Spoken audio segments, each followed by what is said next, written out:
नमस्कार किसान भाइयों, स्वागत है आपका एक बार फिर से।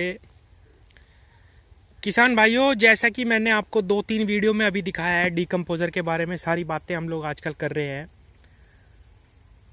मैं सच बता रहा हूँ किसान साथियों, मैं ये समझ रहा था डीकम्पोज़र की वीडियो बनाने से पहले कि सब लोग डीकम्पोज़र के बारे में ज़रूर जानते होंगे, क्योंकि ये वाकई में ये एक जादुई चीज़ है। जादू ही इसका खेती में असर होता है, वो चाहे रासायनिक खेती हो या जैविक खेती हो, कैसी भी हो। लेकिन जब मैंने वीडियो बनानी डीकम्पोज़र की स्टार्ट करी और लोगों को बताया, किसान भाइयों को जानकारी देने की कोशिश करी, तो मेरे सामने निकल के ये आया कि डीकम्पोज़र के बारे में बहुत ही कम किसान जानते हैं। जबकि 4 साल हो गए इसको आए हुए और बहुत किसान इससे जुड़ के जैविक खेती कर रहे, रासायनिक खेती भी जो इससे कर रहे हैं उनका बहुत अच्छा फ़ायदा इससे हुआ। इसका क्या रिजल्ट है मैं आपको अपनी इस जरा से खेत पे दिखाता हूँ। किसान साथियों, मैंने 2 खेत अब क्या चुन लिए इस डीकम्पोज़र से तैयार करने के लिए।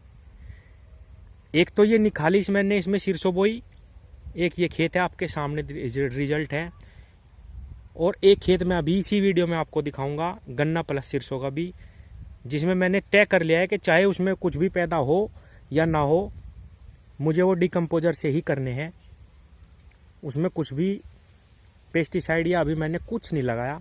हालांकि मेरा मानना ये है कि किसानों को अपनी फसल बचाने के लिए थोड़ा बहुत पेस्टिसाइड भी यूज़ करना चाहिए, थोड़ा बहुत रसायन भी यूज़ करना चाहिए और ज़्यादा डीकम्पोज़र का प्रयोग करना चाहिए, ताकि हमारी फसल भी हो जाए और हमें किसानों को नुकसान भी ना हो।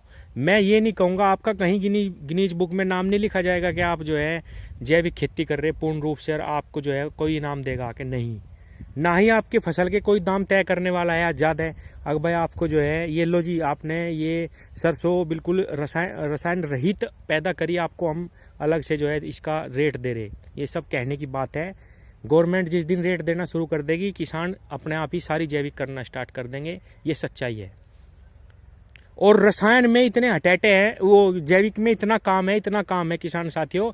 जो लोग ये कहते हैं ना कि जैविक खेती फ्री की खेती है, इसमें कुछ नहीं लगता, ये झूठ है। जो करते हैं उन्हें पता लगता है जैविक खेती जितना काम रसायन में नहीं है। रसायन में एक कट्टा अपना खाद फेंक कर घरों चले गए, 50 रुपये में कोई भी फेंक देगा उस कट्टे को।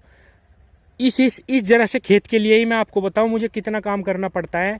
मैं अपने घेर में ऊपर मैंने टंकी रख रखी, वहाँ मैं उसको डीकम्पोज़र को बनाता हूँ, सुबह शाम उसमें डंडा घुमाता हूँ अब जा, और फिर ट्रैक्टर लगा के वहाँ उसे उसमें दूसरी टंकी में रिताता हूँ, फिर उसे यहाँ लेके आता हूँ। ट्वेल ये मेरी यहाँ पे है, इस ट्वेल पे यहाँ पे ट्रैक्टर ला के खड़ा करता हूँ। जिस दिन ट्रैक्टर का कुछ काम नहीं होता तब इस खेत में मैं डीकम्पोज़र चलाता हूँ। और उसके साथ साथ जो है और भी बहुत सारे काम किसान साथियों, जीवामृत बनाओ, ये करो वो करो। और जैविक खेती में बहुत ज़्यादा काम है, बहुत ही ज़्यादा काम है, और वो भी फ्री की नहीं है। जब आप उसमें गुड़ डाल लोगे ना, जब आप उसमें बहुत सारी चीज़ें, तब पता चलेगा कि कितना खर्च इसमें आता है। तो किसान भाइयों, मेरा कहने का मतलब ये है, आप रसायन का भी प्रयोग करिए लेकिन बिल्कुल कम। ये सच्चाई है कि अगर आप डीकम्पोज़र के साथ सिर्फ 1 धड़ी का बीघा डाई, 1 धड़ी का बीघा एमओपी, 1 धड़ी का बीघा यूरिया का इस्तेमाल एक बार में करते हैं, वो सारी वीडियो में बनाऊंगा आगे आने वाले समय में। आप चैनल को सब्सक्राइब कर लो जो लोग नए हैं। किस तरीके से हम रासायनिक खेती कर सकते हैं डीकम्पोज़र के साथ, बहुत ही कम रसायन के साथ, और उससे ज़्यादा तगड़ी फसल लेंगे जो है हम कट्टों पे कट्टे पे गा रहे रासायनिक खाद के। ये सच्चाई है किसान भाइयों, और हम मिलके करेंगे। और किसान साथियों, ये जो दोनों खेत मैं आपको दिखाने वाला हूँ, ये मैं प्योर डीकम्पोज़र से इसलिए कर रहा हूँ, इसमें मैंने एक भी दाना यूरिया का नहीं डाला, एक भी दाना डाई का नहीं डाला, एक भी दाना पोटाश का नहीं डाला, एक भी दाना किसी जहर यानी पेस्टिसाइड का नहीं डाला। ये पूर्ण रूप से जो आप देख रहे फिलहाल की स्थिति जो इस सरसों की है, वो डीकम्पोज़र से है। कल ही परसों ही मैंने इसमें दूसरी बार डीकम्पोज़र चलाया, और अब तक मैंने इसकी वीडियो इसलिए नहीं बनाई थी पहली बार में, मगर इसका जब कुछ मैं रिजल्ट देखूंगा तभी किसान भाइयों को बताऊंगा। आपके सामने है, एक दाना किसी भी चीज़ का नहीं पड़ा हुआ इसमें। हालांकि सिरसों बहुत घिनकी सी है थोड़ी सी, मुझे लग रहा कि इसको थोड़ा बहुत फटवाना भी पड़ सकता है, लेकिन वो समय बतावेगा क्या होगा। लेकिन मुझे रिजल्ट इसका नज़र आ रहा 2 पानी में ही। पहला पानी तो इसकी पड़े में, और पहले मैंने पहली बार में बुआई करी थी तब मैंने चलाया था, और इसमें मैंने सिरसों बो दी थी। और दूसरा ये मैंने पानी में ही सिरसों बोई किसान साथियों, इसकी वीडियो भी मैंने डाली हुई है। पानी जिस तरीके से बरसी में बोते हैं ऐसे ही मैंने इस पूरे खेत में पानी भरा और बखेर दी वो, और उसमें जो है ये सिरसों आपके सामने है डिकम्पोजर में ही। और उसके बाद अब इसका रिजल्ट कैसा है, मुझे अच्छा रिजल्ट नज़र आ रहा है। 2 ही बार इसमें चला अब तक, और आगे आने वाले टाइम में भी मैं इसे डिकम्पोजर के साथ ही बड़ा करूंगा। इस पर एक आध स्प्रे भी करूंगा डिकम्पोजर की।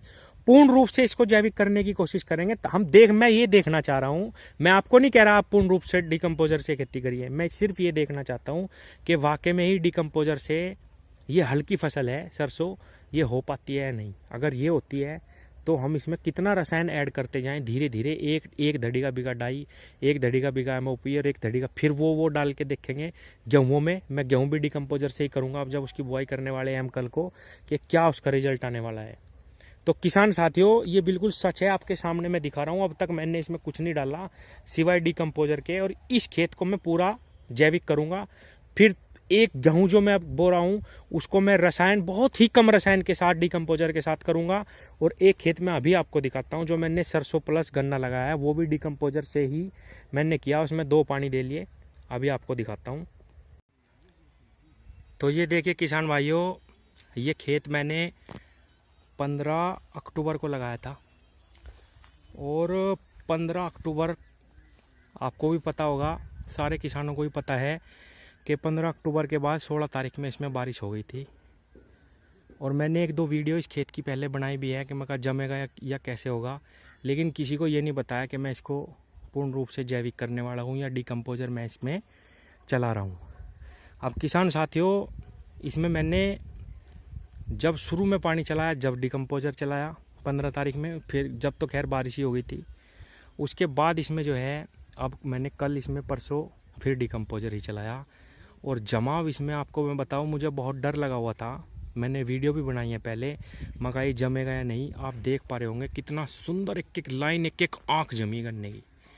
ये भी डिकम्पोजर का ही कमाल है। मैं थोड़ा सा जूम करके आपको दिखाता हूँ, घुस नहीं पा रहा मैं अंदर क्योंकि सारा खेत गीला है। इसमें परसों कल ही डिकम्पोजर का प्रयोग हमने करा, और ये देखिए आप जो है कितना सुंदर जो है इसमें जमाव है, एक आँख जमी हुई है। कोई रोग नहीं, कोई इसमें अभी मैंने एक दाना भी डाई का नहीं डाला, सिर्फ जो है मेरे पास क्रोजन रखी हुई थी, और मैंने क्रोजन का इस्तेमाल ज़रूर करा इसमें। वो भी इसलिए कर दिया था डरते डरते ने कि भाई इसमें जो है कीड़ा बहुत ज़्यादा आ रहा, मगर भाई कभी नुकसान हो जाए। और सरसों प्लस गन्ना ये मैंने बोया हुआ है। ये देखिए, और एक बार मैं आपको दिखाता हूँ, एक आँख गन्ने की जमी हुई है। डिकम्पोजर का ही इसमें 2 बार प्रयोग करा, इसमें अब तक कोई खाद नहीं डाला किसी भी प्रकार का, और ना ही हम इसमें आगे डालने वाले हैं। 2 खेत ये ऐसे करेंगे, एक तो ये हो गया, एक हो गया वो परले वाला जो अभी अभी मैंने आपको दिखाया है सरसों का। और इसकी ताकत हमें आजमानी है कि ये कैसे करता है, ये 2 खेत से ही हमें पता लगेगा। और गेहूँ का खेत हम डिकम्पोजर प्लस रसायन, बहुत ही हल्के रसायन के साथ करेंगे, और रिजल्ट आपके सामने आते जाएंगे। धन्यवाद किसान भाइयों।